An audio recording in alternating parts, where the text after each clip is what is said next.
Good afternoon, ma'am. This topic is all about leptospirosis. First slide is background of leptospirosis. Leptospirosis is a bacterial disease caused by Leptospira, and it affects many countries, especially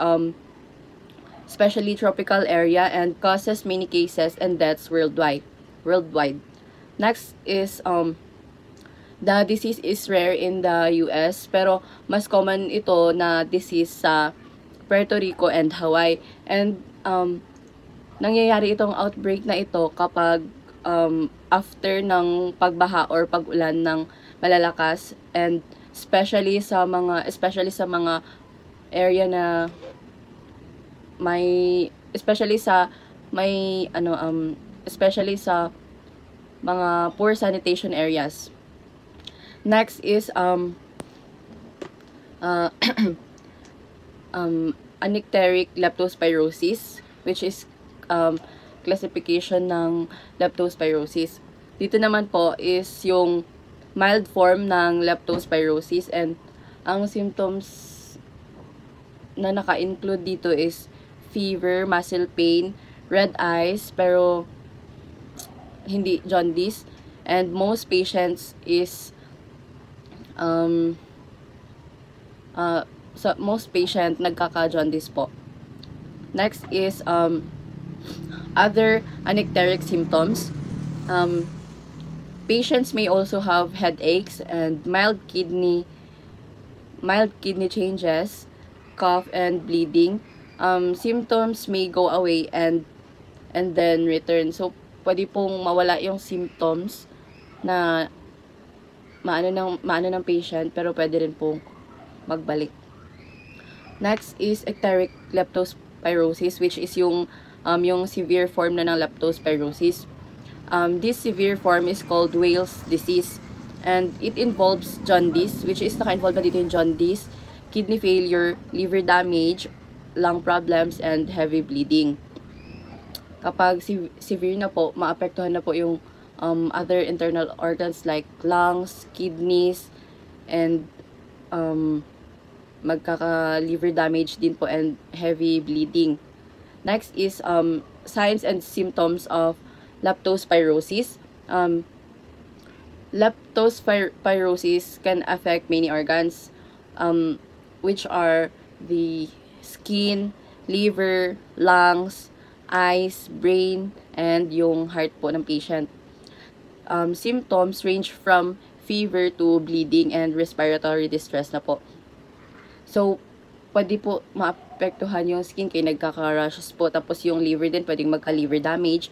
And lung, pwede rin sa lung problem if severe na po talaga. Then, sa eyes din po, yung red eyes or jaundice. And sa heart naman, pwede pong magka-respiratory distress.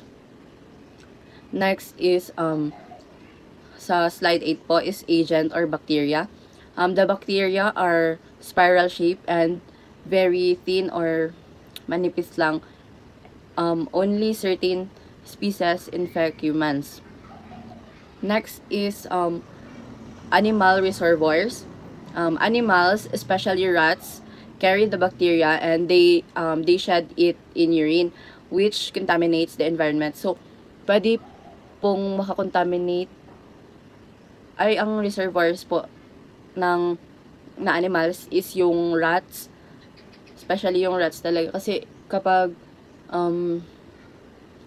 halimbawa po kapag nagbaha, kung may mga ihi ng daga yung tubig, doon po yung yun po yung mode of transmission ng leptospirosis, sa baha po nakukuha, and nandun po yung mga ihi ng daga. So pwede po yun yung makakontaminate ng environment, or doon po makuha yung leptospirosis na sakit.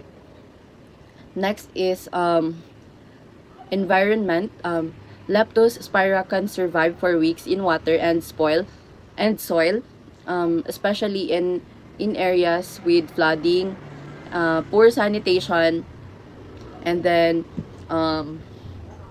poor drainage, or with flooding areas po. Next is transmission, direct and indirect. So, people get infected through broken skin or contact with contaminated water, soil, or food. Inhalation of urine droplets can also occur. So, dito po is, nagiging infected po yung patient kapag, alimbawa, kapag nagpunta sila sa baha, which is contaminated or possible na may ihi ng daga doon, then may sugat sila, pwedeng doon po magpasok yung contaminated water. Then, pwede rin po sa lupa na kukuha or sa food or pag or pwede rin po sa kapag naga-inhale tayo, tapos ano mo yung ihi ng daga, pwede rin po doon makakuha yun. Next is transmission, animal sources.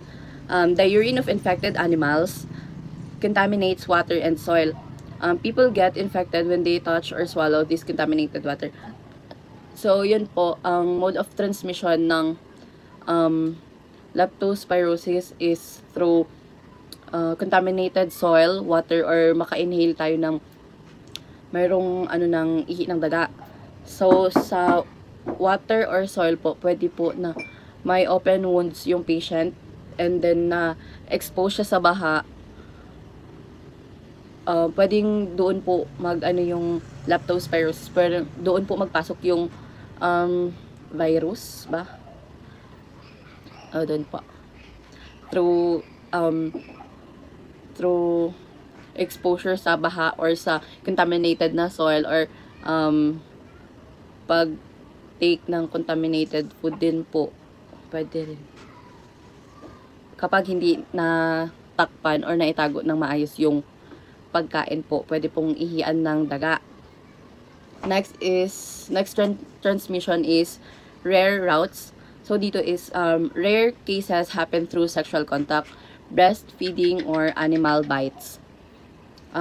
So, sa mode of transmission niya din po, pwede din po makuha sa sexual contact, breastfeeding, or animal bites. So, sa sexual contact is, pwede po na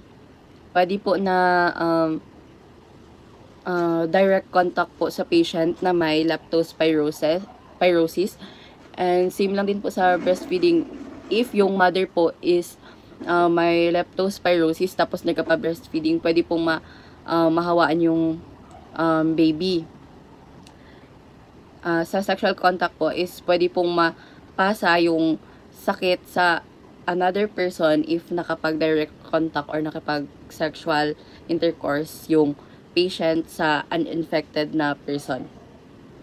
Next naman is high-risk activities sa leptospirosis.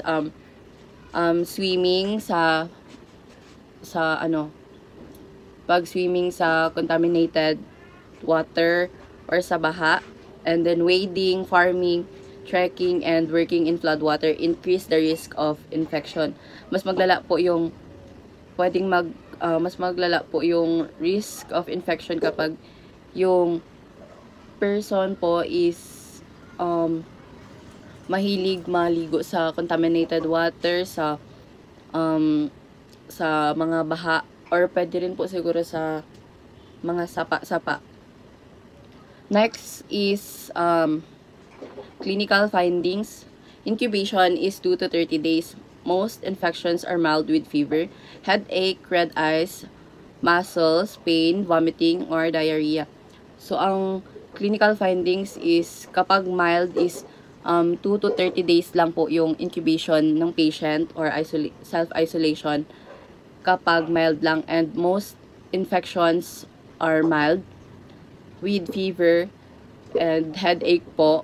Pwede rin yung red eyes ng patient, and commonly po is muscle pain, then vomiting or diarrhea. So, next naman na clinical findings is severe.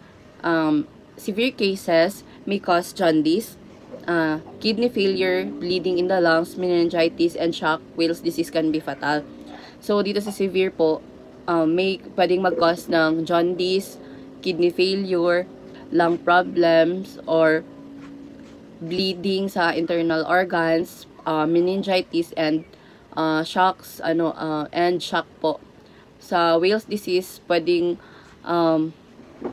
sa Wales disease, or dito sa severe na leptospirosis, pwedeng mamatay po yung patient. Next is treatment ng leptospirosis. Early antibiotics are important. Mild cases use doxycycline or amoxicillin. Severe cases need IV, penicillin, or ceftriaxone and supportive care. So, ang treatment po nito, if may mga symptoms na naramdaman yung patient, or kayo po mismo na alam niyo pong na-expose kayo sa contaminated water, or may sugat kayo na nagpunta sa baha, ganyan,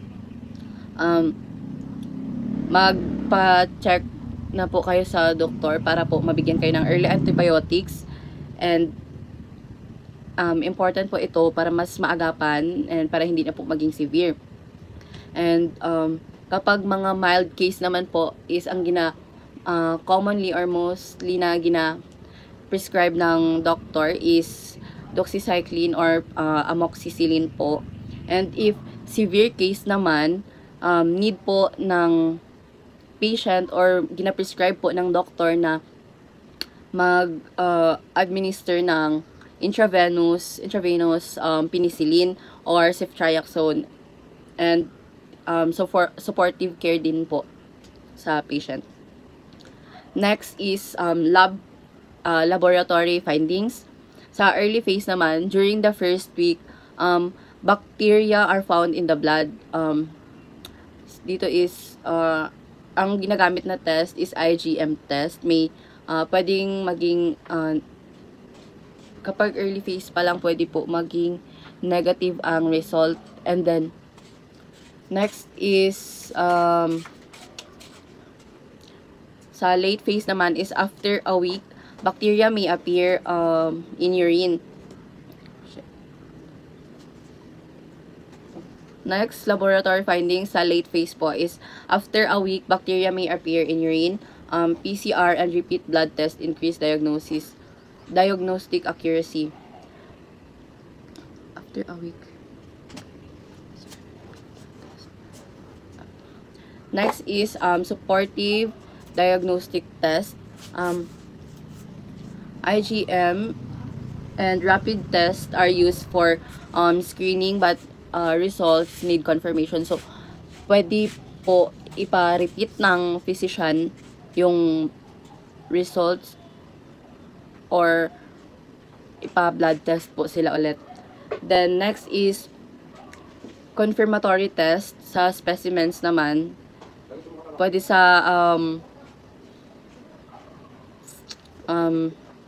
dito is ideal samples include blood sa first week pa lang po.